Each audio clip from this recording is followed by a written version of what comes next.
Bonjour à tous, bienvenue dans les mardis de l'immigration.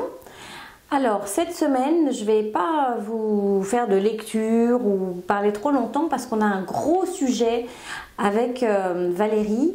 On vous parle notamment de ce qui s'est passé en fait, ce qui a été annoncé par le ministre de l'immigration du Québec quant à la suppression des 18 000 dossiers des personnes qui s'étaient inscrites sur Mon Projet Québec. Donc 18 000 dossiers qui représentent à peu près 50 000 personnes. Donc on se retrouve tout de suite là après la pause avec Valérie, on fait le point à ce sujet et puis ensuite on enchaîne avec Fabrice qui comme d'habitude va vous parler de l'immobilier ici sur Montréal. Allez, à tout de suite. Conseil de pro vous est présenté par Valérie Flatt, consultante réglementée en immigration canadienne. Bonjour Valérie. Bonjour Géraldine. Bon, comment vas-tu aujourd'hui? Écoute, ça va bien. Bon, après la tempête de neige. C'est ça ce que j'allais dire, une sacrée tempête de neige. Là, on a notre petite dose. C'est ça, là, j'ai commencé à en avoir un peu marre, non? Non, moi ça va encore. Ouais, non, c'est sympa. Ce qui est compliqué, c'est quand vous devez prendre votre voiture, la sortir du stationnement, ou vous garer entre deux énormes monticules de neige avant qu'ils les enlèvent. Bon, voilà. En même temps, c'est le fun, c'est l'aventure. C'est l'aventure, ça fait partie de l'hiver. C'est ça, voilà. Exactement. Alors, dis-nous, aujourd'hui, on va parler de Mon Projet Québec et de Arima, parce que je reçois tellement de messages et puis de questions. Là, j'ai l'impression que les gens sont un peu mêlés. En panique, hein? Mêlés par rapport à toutes les annonces, et puis les contre-annonces, et puis les changements. C'est ça, notre cher joli ministre de l'immigration, Monsieur Jolin Barrette, c'est ça, a fait une grosse annonce, hein, c'est ça. Voilà, donc il y a la loi 9 qui est lancée, qui est en cours de ratification. Voilà, c'est ça, ça va prendre quelques mois. Donc arrêtez de me demander si j'ai des nouvelles. Si j'ai des nouvelles, je vais le poster. Je vais le donner, c'est ça. Ouais, je vais pas vous répondre chacun un par un parce que je reçois tellement de messengers qui me demandent est-ce que j'ai des nouvelles tous les jours, c'est juste pas possible. Allez sur le Facebook de Valérie, VF Immigration. Là, d'ailleurs, tu as fait une super annonce sur les permis d'études. Donc allez-y, dès qu'il y a quelque chose de nouveau, je le poste. C'est ça. Voilà. Donc allez. Et puis avec le décalage en France, vous l'avez dès le réveil le matin. Donc vous êtes les premiers à le savoir. C'est ça. Parce que je fais l'après-midi, le soir, donc vous êtes sûrs d'être servis le matin au réveil. Ceux qui sont sur le réseau horaire Europe, Afrique, tout ça, vous les avez. Vous les avez en toute fraîcheur. Voilà. Donc non, c'est vrai que ça va prendre plusieurs mois, quoi. Quand on fait un dépôt de loi comme ça, il y a des discussions, c'est discuté à l'Assemblée, avant que ce soit adopté. On parle de juin. Ok, donc c'est pas prêt encore. Ce qui est sûr, c'est que ça met un peu de cafouillage. Est-ce que ça stoppe quand même la gestion des dossiers? Tout est congelé là. Que ce soit Arima ou Mon Projet Québec, il n'y a plus rien qui avance. Bon, voilà. Donc c'est long, vous l'avez dit, là c'est encore plus long. Voilà, c'est sûr. Donc avant, il va certainement y avoir des rebondissements, c'est un peu Dallas. Donc il faut suivre semaine par semaine. Moi tous les matins, je Google sur les news pour voir ce qui est sorti, ce qui s'est passé dans la nuit, voilà. Ça. Mais en fait, c'est sûr qu'il y a des rebondissements. C'est sûr que tous les professionnels, que ce soit les consultants en immigration, les avocats, on est tous sur le qui-vive. Bien sûr. On fait tous des lettres au ministre. On essaye tous de parler en votre faveur, en fait. Tous ces dossiers en attente, on essaye de faire en sorte qu'il se passe quelque chose. Mais voilà, quoi. Tant que vous allez recevoir des nouvelles petit à petit, ça se fait pas du jour au lendemain. Il y a beaucoup de parties qui sont impliquées dans toute cette démarche. Et du coup, le temps que tout le monde discute avec tout le monde et même avec le fédéral, il faut que tout le monde se mette d'accord. Ça va prendre un peu de temps. Ça va prendre un peu de temps. Bon, la grosse inquiétude, c'est quand même ceux qui se sont mis sur Mon Projet Québec, ceux qui se sont mis sur Arima, ceux qui de Mon Projet Québec sont ici, etc. Donc voilà, qu'est-ce que tu as comme nouvelle pour tous ces gens-là? La nouvelle de la semaine, c'est que il y a les 18 000 dossiers sur Mon Projet Québec qui représentent à peu près 50 000 personnes. De ces 18 000 dossiers, on imagine qu'il y en a en fait 3 500 qui sont encore au Québec. C'est ceux-là qu'on va essayer de sauver en fait. C'est ceux-là à qui on va donner la priorité pour essayer de voir si on peut les traiter. Alors sur ces 3500, il y en a évidemment qui ont quitté le Québec en attendant parce que leur visa venait à échéance. Voilà. Donc ils étaient obligés de faire quelque chose et éventuellement de quitter le Québec. Donc ils vont voir combien il y en a qui sont effectivement ici. Mais c'est vrai que ce sont ces dossiers-là que pour le moment, le ministre essaye de voir s'il y a une issue possible et de toute manière, ils vont être obligés de se faire un profil sur Arima. De toute manière. C'est-à-dire qu'ils ne vont pas être sauvés de Mon Projet Québec à être traités. On va leur demander de se mettre sur Arima. Et sur Arema, vous êtes sur Arema, on vous demande si vous avez déjà un dossier, vous avez déjà fait une demande d'immigration, de CSQ, et on vous demande votre numéro de client. Donc, surtout, n'hésitez pas, mettez bien toutes vos références, parce que c'est grâce à ces références qu'ils vont pouvoir dire « Ah mais oui, cette personne-là elle a déjà un dossier en attente sur mon projet Québec. » Et qu'est-ce qui se passe sur ceux qui risquent là, de maintenant, donc qui sont au Québec, hein, et qui risquent entre maintenant et juin, juillet, le moment de l'adoption de la loi, d'avoir leur permis périmé? Est-ce qu'il vaut mieux qu'ils restent là en statu quo, ou est-ce qu'il vaut mieux qu'ils partent? Statu quo, il n'y a pas de statu quo. Ils sont obligés n'ont pas le droit en fait d'avoir comment ça s'appelle, ce que nous on avait eu là quand tu es en changement de... Oui, un permis de travail transitoire, là, une espèce de permis de travail. Il n'y a pas ça. Du coup, les personnes qui sont ici avec un permis de travail, elles sont obligées de demander une prorogation, et la prorogation, elle n'est pas forcément automatique. Parce que là, c'est quoi? C'est l'employeur qui doit faire la prorogation? Oui, c'est l'employeur qui doit de toute manière faire les démarches. Donc, il y en a qui sont dispensés de IMT-CAQ, mais il y en a non, quoi. Donc, comme ces démarches-là, on l'a vu la semaine dernière, ça peut prendre jusqu'à 8 mois. C'est le chat qui se mord la queue. Hein. Ça peut être compliqué. Et ils n'ont pas du tout le même droit que ceux qui se passent de permis d'études à permis de travail. Ils n'ont pas du tout cette période où ils peuvent attendre d'avoir tout reçu. Non. Ah oui, donc ça va que ça met des personnes dans c'est sûr qu'il y a des personnes qui vont devoir en plus ressortir du Québec d'ici à juin parce qu'ils n'auront plus de permis de travail, ils n'auront plus de permis de... Et quand on a un permis de travail, on ne bénéficie pas du programme de l'expérience québécoise? Quand on n'a pas de permis de travail? Non, quand on a un permis de travail. On peut, mais c'est pas systématique. C'est pas systématique. Ça, on va aller voir dans les prochaines semaines. On va parler du sujet, justement, quelles sont les conditions pour le PEC. D'accord. Mais c'est pas systématique. Donc, c'est ça, c'est tout le monde. C'est ce qu'on essaye d'expliquer, c'est que tout le monde, parce ils n'arrêtent pas de faire de la publicité sur le programme de l'expérience québécoise, mais tout le monde ne remplit pas, malheureusement, les conditions. C'est ça, il y a des conditions très spéciales. Donc, on avait déjà parlé d'ailleurs l'année dernière. On va en reparler pour être sûr que les gens comprennent bien.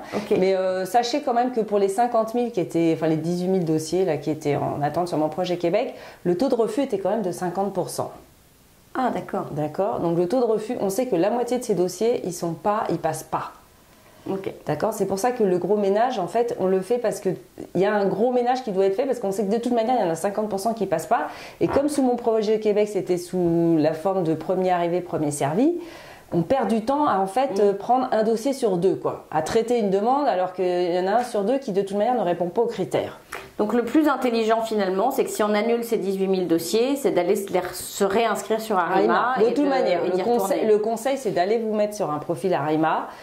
On vous dit depuis le mois d'août de passer votre test de français parce que sans de niveau de français démontré, arrêtez de me dire je suis français. Ça sert à rien, on vous le dit à chaque fois. Hein. Oui, je reçois encore des messengers là-dessus. Moi aussi, j'en ai encore parlé 3 fois ou 4 fois dans des messages cette semaine. C'est pas parce que vous êtes d'un pays francophone que vous parlez français. Hein, Et que vous le parlez, que vous savez l'écrire et que vous savez le lire. Et je veux dire, ça donne des points. Et en plus... La CAQ, là, le nouveau gouvernement du Québec, ils en font un point d'honneur. Vous devez parler français. C'est pas parce que vous êtes né en France que vous parlez français. Pour eux, c'est écrit même pour le. C'est ça. Donc je veux dire, c'est vrai que ça peut vous paraître stupide, mais je veux dire, c'est le seul moyen de le démontrer. C'est le seul moyen de le démontrer de façon officielle, même si ça paraît être évident que quand on est né en France, on parle français, parce que voilà. Eux, ici au Québec, vous pouvez être né au Québec et parler anglais. Donc, je veux dire, comprenez que ce soit différent. Passez ce test. On ne se pose pas de questions, on passe le test. Voilà, on passe, point. Et si vous ne l'avez pas passé, c'est sûr que vous vous éliminez. Vous vous éliminez tout seul. On se met une balle dans le pied, t'es d'accord? Carrément. Il y a pas de... On vous veut, je veux dire, on vous veut et on veut savoir que vous parlez français. Vous ne mettez pas une balle dans le pied. Autant mon projet Québec, c'était premier arrivé, premier servi, donc il y avait un moment, on allait regarder votre dossier, forcément. C'est ça. Même si c'était pour vous refuser. Autant sous Arema, ça ne va pas être premier arrivé, premier servi. C'est des critères, c'est par critère. C'est par critère, c'est-à-dire qu'on va donner priorité à, tiens, comme par hasard, ceux qui ont démontré qu'ils savaient parler et écrire français. Donc voilà, un des critères. Bon, il y a un deuxième critère qui est très important, ça va être l'offre d'emploi permanente validée.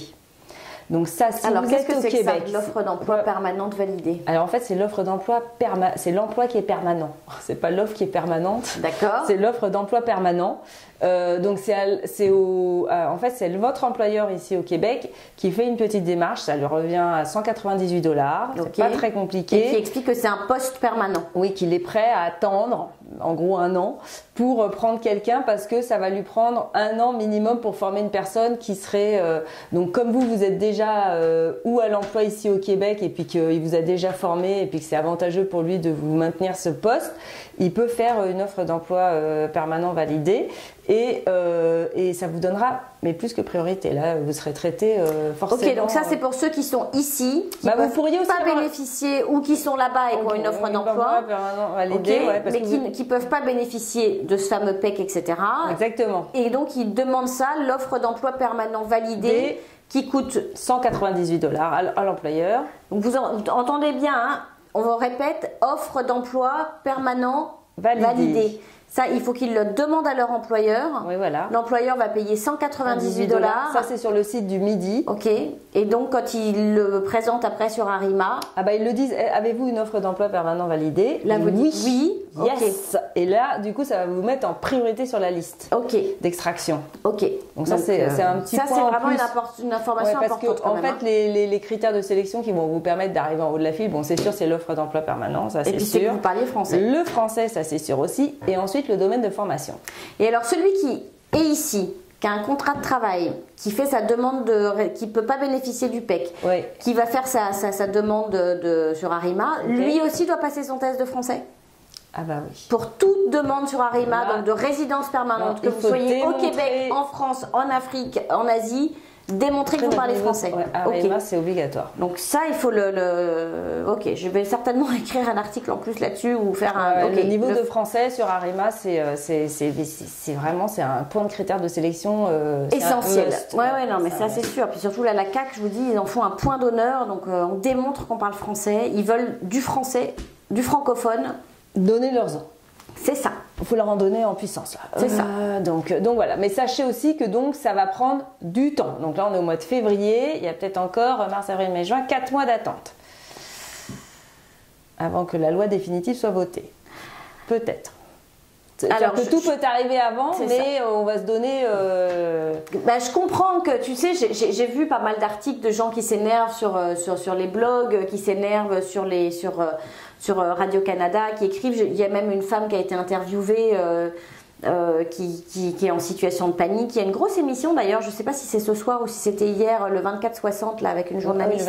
Ils vont parler vraiment de l'immigration. Peut-être que je pourrais vous le filmer. Mais c'est vrai qu'essayer de ne pas paniquer, essayer de ne pas prendre de mauvaises décisions, tu es d'accord? Éventuellement, contacter Valérie. Je veux dire, ça vous coûte rien de passer 1 heure, alors ça coûte de l'argent, mais éventuellement de prendre 1 heure de consultation avec Valérie pour que vous puissiez échanger. Toi, tu fais régulièrement aussi, pour ceux qui sont ici, des conférences. Oui. Donc, allez à ces conférences, suivez sa page Facebook, voyez les choses, restez pas seul, faites-vous accompagner. Je vous dis pas de passer tout votre dossier à Valérie, mais voilà, allez demander des vrais conseils à des professionnels. Et c'est ce que tu dis tout le temps, chaque immigration est différente. Oui. Non, ça c'est sûr qu'il faut déjà que vous, de toute manière, priorité 1, allez vous mettre sur Arima. C'est ça. Vous êtes déjà 91 000. Hein. Ah, ça y est, ça a augmenté là. Il y a quand même les gens ils sont allés. Les gens y vont. Il y a 91 000 intéressés en tout cas. Après ça, je ne sais pas s'ils ont tous validé. Donc là, Arima est ouvert. Arima, on peut y aller. On peut de toute manière mettre son profil. C'est congelé au niveau de l'extraction. Oui, il y a pas mais au moins il y a. Et arrêtez de me demander s'il y a quelqu'un qui a déjà été extrait. Non, il n'y a personne qui a été extrait pour le moment. C'est juste tout le monde met son profil et après ça, éventuellement, ils vont faire des extractions. Et donc ça n'a rien à voir avec votre ordre d'arrivée. Donc il n'est pas trop tard pour passer le test de français et mettre à jour votre profil, puisqu'on l'a déjà dit, votre profil Arima, vous pouvez l'enrichir à tout moment. C'est-à-dire que hop, vous arrivez à une année d'expérience professionnelle en plus, comme ça donne des points, vous rajoutez votre année d'expérience professionnelle en plus. Par exemple, c'est ça. Vous passez le test de français, vous le rajoutez. passer le test d'anglais, vous pouvez le rajouter aussi. C'est ça. N'importe quoi. Ce qui est très bien, c'est qu'on peut vraiment aller rajouter les choses un peu au fur et à mesure, retourner dessus, il est enregistré, il est là. Il est là, et puis ça reste là. Et puis du coup, le jour où il y aura enfin des extractions, bah, vous serez prêt. C'est ça. Il faut être prêt, en fait, il faut être prêt, mais ça on vous le dit depuis le début. C'est pas comme si on ne l'avait pas dit. On avait fait quand même toute une émission pour expliquer comment fonctionnait Arima, la plateforme. Donc je veux dire, revenez dessus si vous avez du mal à compléter. On va refaire à nouveau l'émission, mais elle est faite, donc allez la regarder. C'est ça, il n'y a pas eu de changements radicaux. La seule différence, ça serait que si vous aviez un profil sur Mon Projet Québec, à la question est-ce que vous avez déjà fait une demande, oui. Il faut dire oui et mettre le numéro du projet de Québec. Mettez votre numéro de référence pour que justement ce soit lié et puis que on sache que vous aviez déjà fait une demande. C'est ça. Donc c'est tout, mais sinon pour le reste, et puis éventuellement vous allez recevoir la petite lettre qui va vous dire on va vous rembourser. Donc ça ils vont vous rembourser éventuellement sur Mon Projet Québec. Mais pas de panique, dans ces cas-là, mettez-vous sur Arima. Vous allez être remboursé de Mon Projet Québec, mettez-vous sur Arima. Il ne faut pas, je pense qu'il ne faut pas que vous rentriez dans un système c'est sûr que ça vient réveiller en vous des émotions qui sont de la colère, de la frustration, c'est normal. Mais je veux dire, essayez de prendre, c'est vrai que c'est un peu pas très sympa peut-être de vous dire ça quand on est ici, mais essayez de prendre du recul, de voir les choses différemment. Je pense que ces changements de loi sont pour un mieux. De toute manière, ça sera pour plus rapide, parce ça. que même s'il y avait 50% de taux de refus sur 18 000 dossiers, on a vu que ça allait mettre beaucoup de temps à être traité. C'était à peu près 60 mois. Maintenant, même si vous êtes 91 000 versus 18 000, on va dire, mais c'est pas grave, parce que là, du coup, ce qu'on va prendre, c'est vraiment ceux pour lesquels on est pour les critères de sélection, qui vont pouvoir trouver du travail ici, s'implanter sans ce qu'ils veulent, c'est pallier la pénurie d'emploi au Québec. Donc c'est sûr que les critères de sélection, ça va être aussi si vous acceptez d'aller en région et de pas rester juste sur Montréal. Ça c'est sûr que c'est un must. C'est pareil, ça va vous donner un petit point supplémentaire. Donc je veux dire, il y a des choses qui sont extrêmement importantes, qui sont donc démontrées qu'on parle français. Éventuellement avoir une offre d'emploi validée. C'est sûr que si on a un intérêt pour les régions plus que Montréal et la ville de Québec, c'est aussi intéressant pour le Québec. Et puis voilà quoi. Et puis dans le pire des cas, si vraiment vous êtes impatient, là, il y a toujours en Ontario, il y a toujours le programme francophone du côté Ontario. Pour lequel il faut quand même parler anglais. Hein.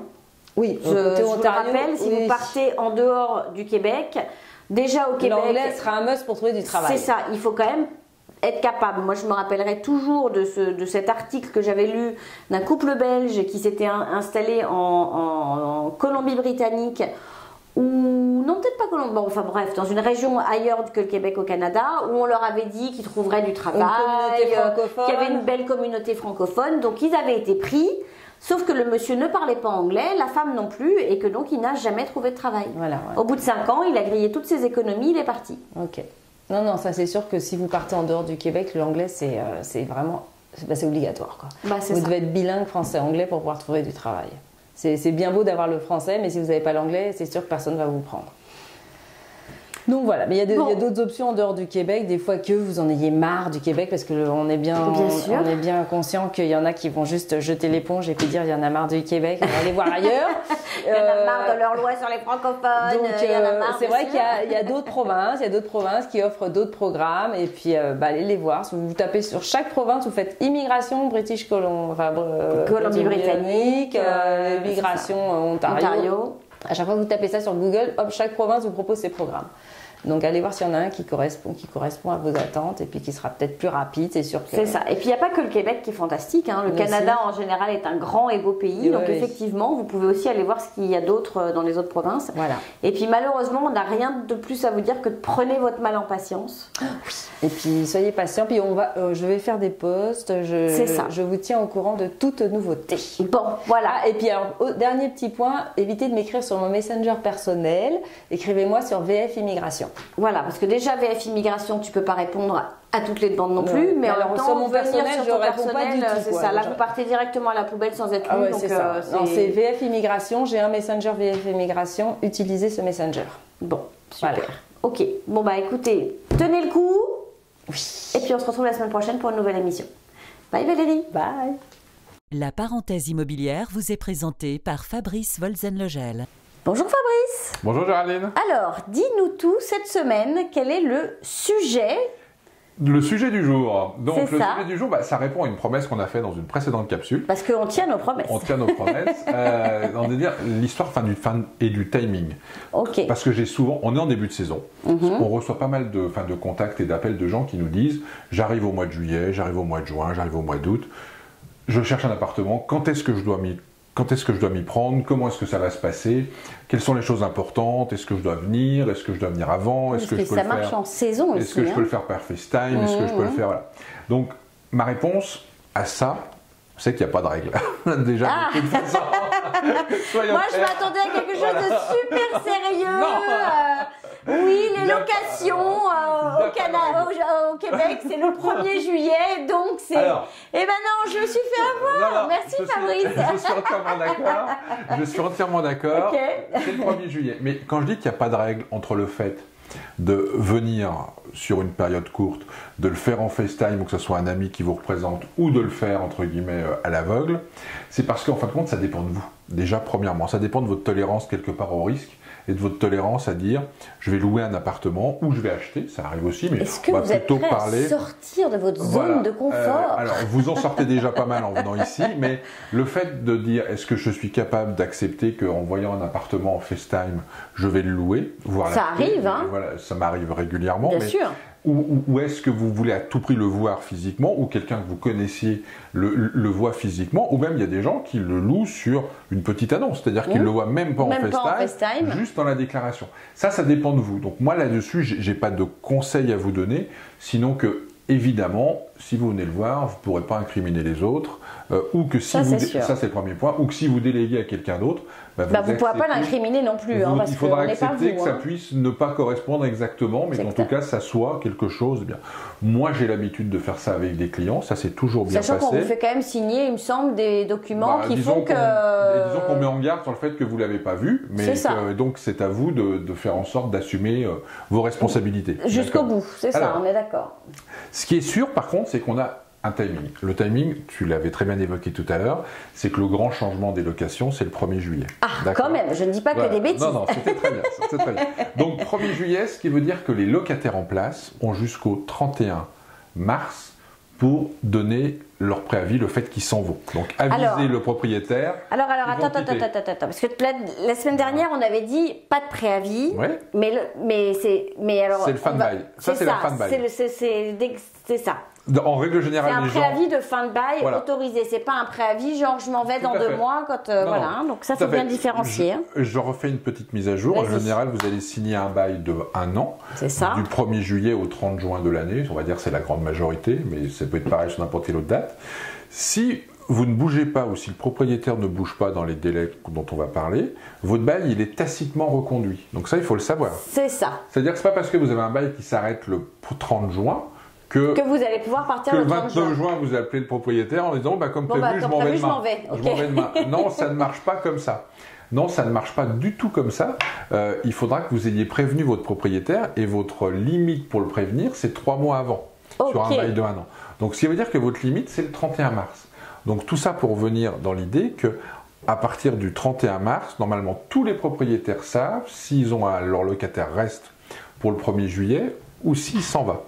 D'accord, donc si je préviens mon locataire le 1er mai, mon propriétaire le 1er mai, et qui me dit ah ben non, vous allez Trop tard. prévenir, c'est trop tard, il a le droit de me dire ben non, vous C'est repartez reparti pour un an. C'est arrivé à un de mes clients l'année passée, on n'était pas sur cette date-là, on était au mois de février, c'était un peu compliqué, et entre guillemets, il s'est fait dépasser sur son délai de 2-3 jours.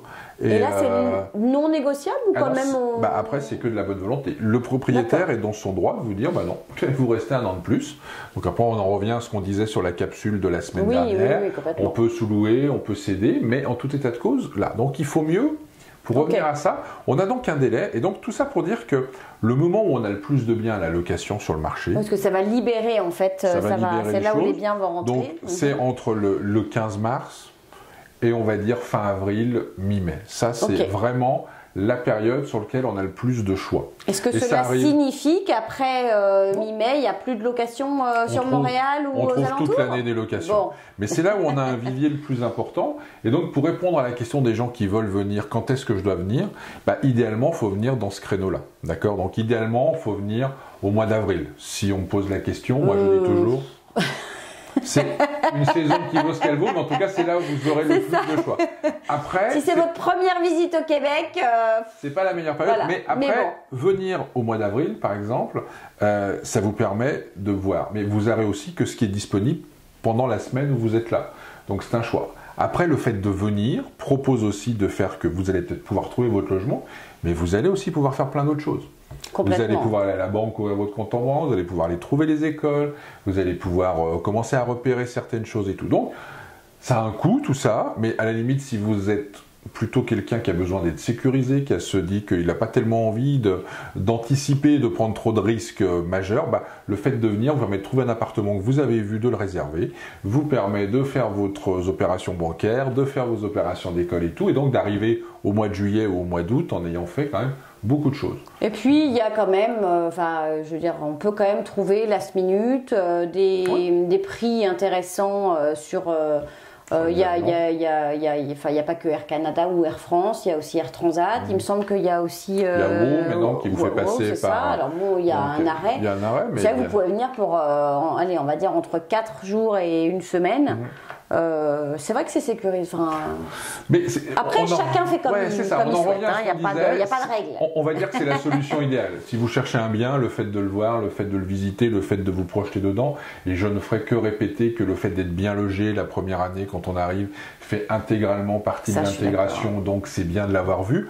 Mais on peut aussi comprendre que ça a un coût si on doit venir en famille, de billets d'avion, l'hôtel, etc. Donc, c'est l'idéal, mais ce n'est pas que la seule solution, mais en tout cas, c'est une solution. Et la visite en FaceTime se fait très bien. Ce qu'on fait de plus en plus, et notamment pour la location, et qui marche très très bien, c'est ça. C'est-à-dire que globalement, nous en tant qu'agent, on vous représente, donc on fait notre sélection, on vous l'envoie, vous nous dites les 4-5 qui vous intéressent, on va visiter, on prévoit un créneau en début d'après-midi ou en fin de matinée, ce qui fait en Europe, on va dire plutôt le début de soirée, milieu de soirée, et on fait un FaceTime qui vous permet de visualiser l'endroit. Ça, c'est parfait. Et puis très souvent, quand les gens ont aussi un ami qui est là ou quelqu'un, on demande qu'ils viennent en même temps.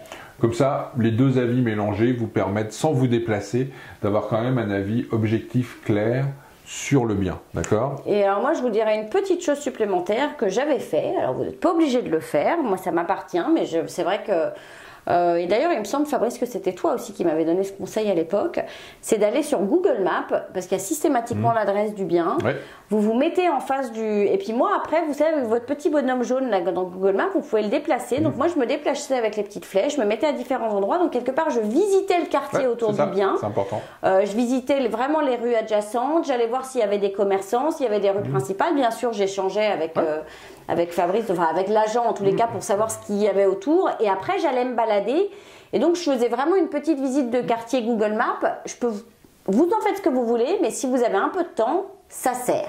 Voilà. Ça, c'est très très bien. Vous faites à la fois votre visite, vous prenez aussi de la hauteur, vous regardez au niveau des toits s'il n'y a pas une autoroute proche, s'il n'y a pas un train ou des choses qui pour vous pourraient être des nuisances importantes, ou un centre commercial tout simplement collé sur votre jardin. Si vous êtes comme moi, sensible au bruit et que vous travaillez de la maison, une école. Voilà, donc toutes ces choses-là, je dirais qu'au jour d'aujourd'hui, ce système FaceTime avec un ami ou pas, plus les nouvelles technologies dont on vient de parler, est un très bon moyen pour une location de vous éviter un voyage. Et puis surtout, ça nous permet de travailler sur une plus longue période.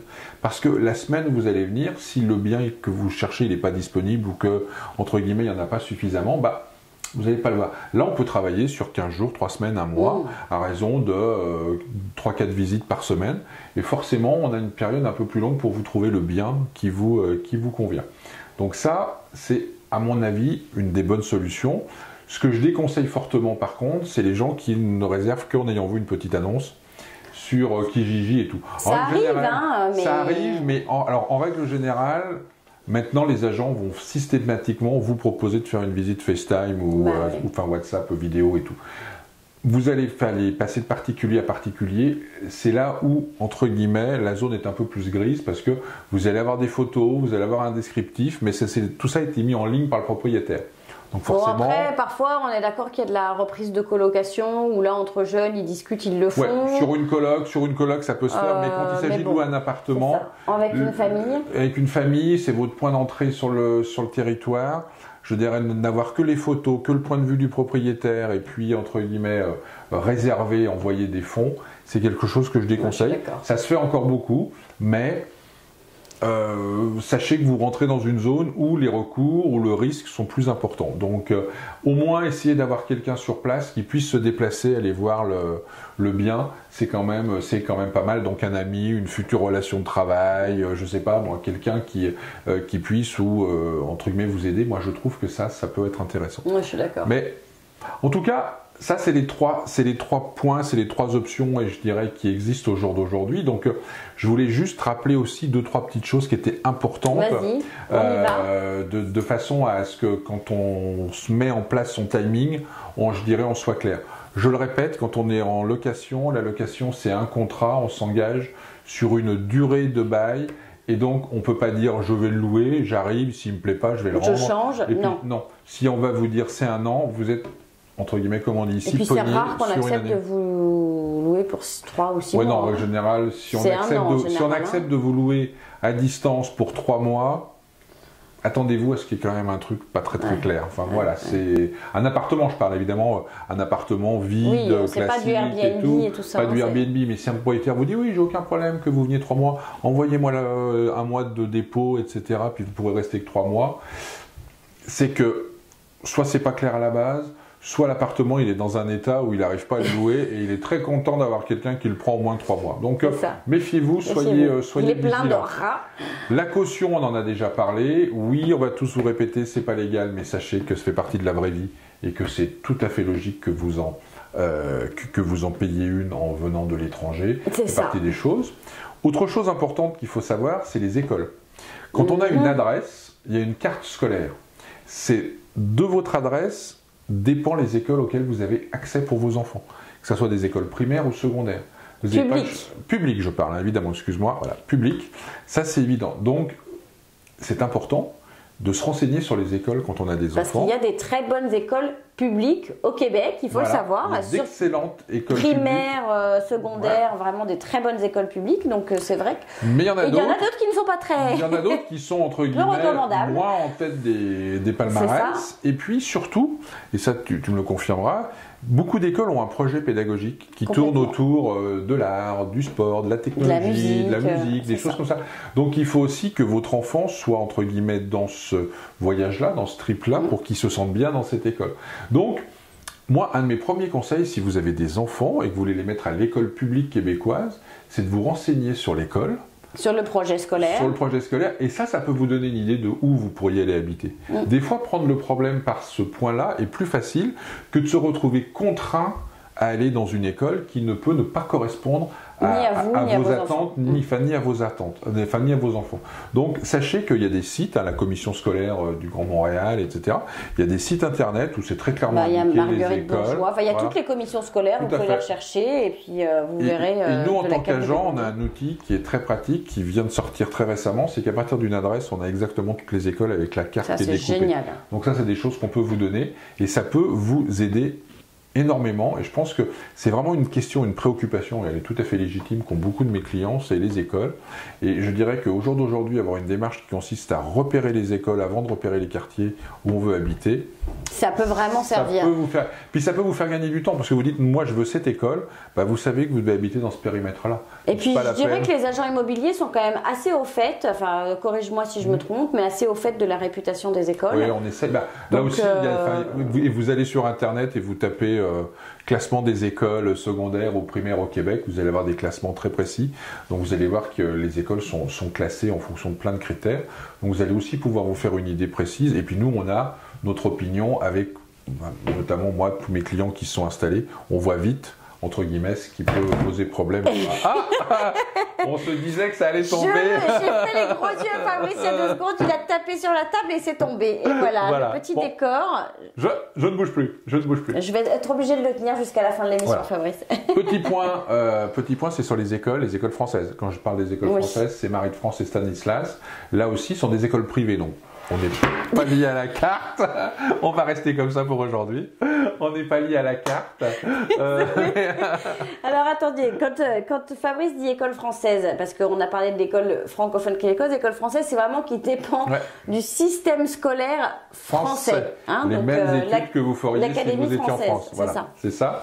Donc il y en a deux, c'est Stanislas Marie de France. En tous les cas, à Montréal. À Montréal. Ces deux écoles, entre guillemets, sont dans des quartiers, mais sont des écoles privées, donc vous pouvez habiter où vous voulez, puis vous pouvez postuler à faire rentrer. Mais c'est quand même plus simple d'être pas trop loin pour vos enfants. Mais après, voilà, après il y a ça aussi, donc prendre aussi en compte les transports, il y a les métros qui y vont, mais prendre en compte les transports, les bus, de façon à savoir où vous pourriez habiter. Moi, je trouve que quand on a des enfants, cibler les écoles et après se dire où est-ce qu'on peut habiter en fonction de ces écoles, c'est un très bon plan pour gagner un temps fou, plutôt que de se dissiper dans plein de quartiers et essayer de chercher où on peut vouloir habiter. Je suis d'accord. Autre point sur lequel j'ai beaucoup de gens qui cristallisent, c'est le chauffage inclus. Alors oui, on habite dans un pays froid, oui, ça ne peut pas vous le cacher, mais le fait de dire je veux à tout prix que mon chauffage soit inclus dans mon loyer, c'est vrai, il y a des gens qui insistent énormément, parce que les gens ont peur, et ça je le comprends, que ça coûte très cher, que ça coûte une fortune. Alors, non, je vous rassure, ça ne coûte pas très cher. Exactement, donc deux choses. Non, ça ne coûte pas très cher parce que majoritairement les biens locatifs sont des biens qui sont chauffés à l'électricité. Et puis extrêmement bien isolés. Enfin, moi j'ai compris ça, alors je me permets cette petite coupure. C'était en mars, quand j'étais venue faire ma conférence à Paris, où en fait je m'arrête, donc je sors de l'avion, je vais chez ma sœur, je m'installe dans son salon. Puis mars à Paris, il faisait pas hyper froid, quoique il a neigé au sortir de ma conférence, mais bon, ça c'est autre chose. Et j'avais froid, alors ok, j'étais fatiguée, et en fait j'ai réalisé qu'il y avait des courants d'air colossaux, parce que c'est vrai que les appartements parisiens, c'est vrai que c'est souvent des vieilles fenêtres et des choses comme ça, et donc j'avais extrêmement froid. Et ça c'est quelque chose que j'ai réalisé comparativement à la maison que je louais, j'étais en location, où je n'ai pas de courant d'air, et donc je n'avais pas froid. C'est ça, non. Alors, les maisons sont assez étanches, entre guillemets. Vraiment. Les fenestrations sont au point, mais surtout, l'électricité est pas chère. Donc, au jour d'aujourd'hui, le fait de chauffer une maison, c'est pas, et si la maison est, qu'on a dit, correctement isolée et tout, mais c'est la majorité, c'est pas un budget énorme. C'est-à-dire, pour vous donner un ordre d'idée, sur un appartement de 3 chambres qui va faire 100 mètres carrés, qui est aux normes, sans que ce soit quelque chose de neuf, qui est en chauffage électrique et puis l'électricité aussi pour éclairer, pour faire tout le reste, je veux dire, vous allez avoir un budget d'à peu près $1 500 par an pour tout ça. Ah, vraiment, moi j'étais étonnée. On avait une grande maison et on ne payait pas très cher. Un $120 par mois. C'est ça. Alors pourquoi je dis qu'il ne faut pas cristalliser sur le fait d'avoir le chauffage inclus? C'est parce que déjà vous allez avoir beaucoup moins de choix. Parce qu'il n'y a pas beaucoup de biens en location avec le chauffage inclus. Donc vous allez avoir beaucoup moins de choix que quand le chauffage est inclus. Très souvent, les propriétaires savent que les gens font moins attention.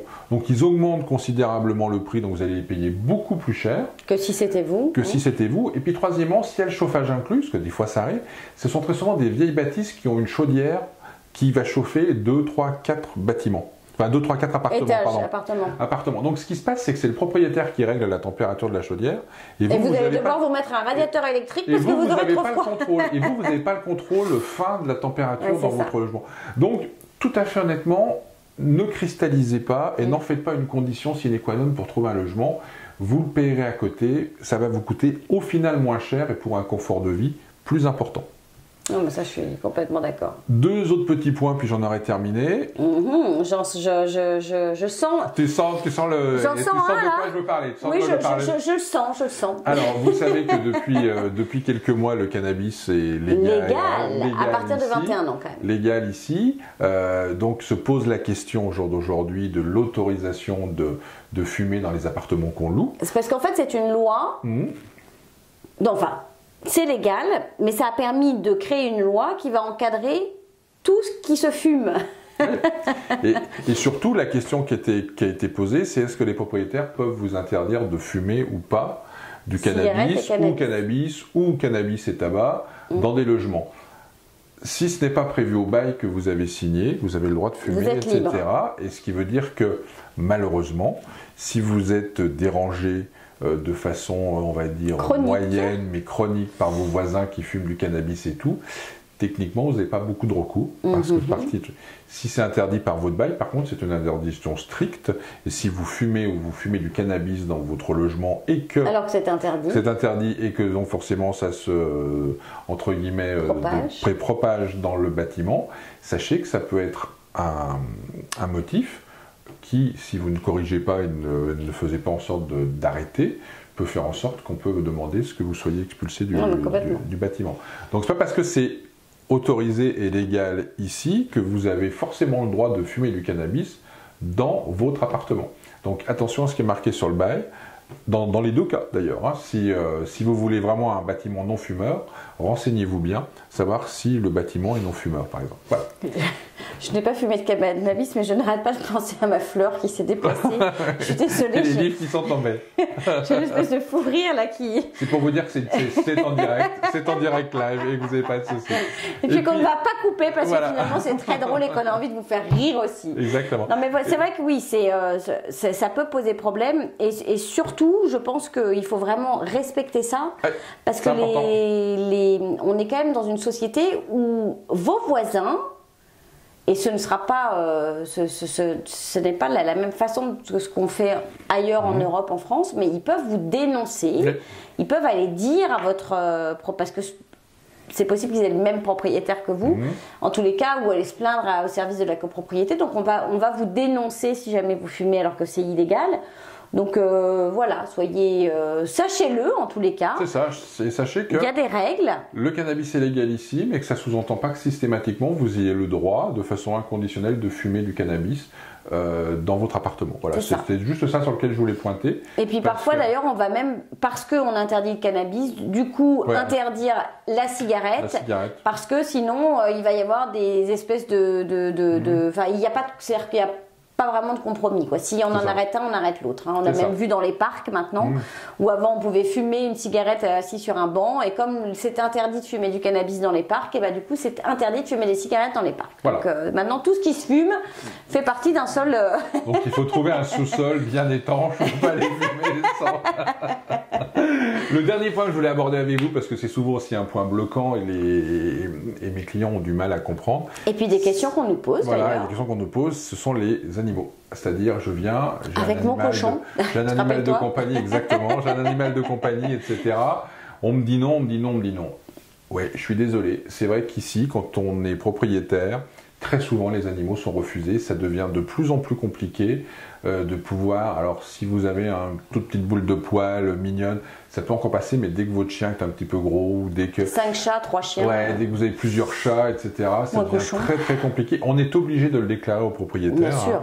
Ça, on peut pas arriver. Surtout que là, une fois de plus, vous pouvez être dénoncé par un voisin qui peut être ami de votre propriétaire ou un autre locataire. Enfin bon, donc. C'est en plus marqué sur le bail. Le bail est un document qui vous engage. Le fait que les animaux soient autorisés ou pas.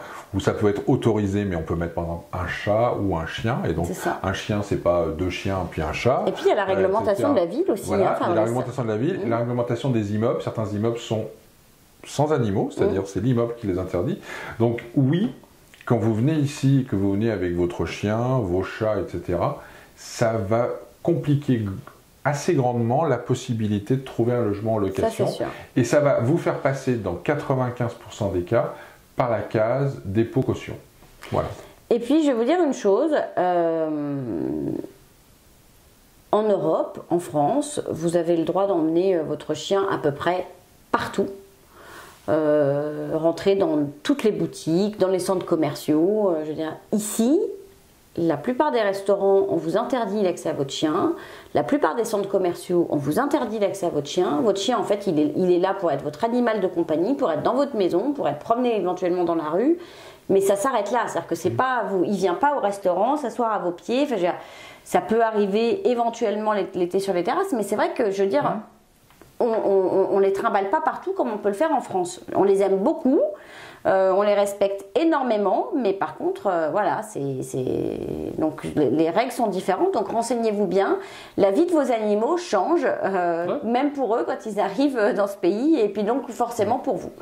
ici. Mais en tout cas, Susanne, ne soyez pas étonnés que sur l'aspect purement immobilier, ça soit un frein et que ça vous complique grandement votre arrivée.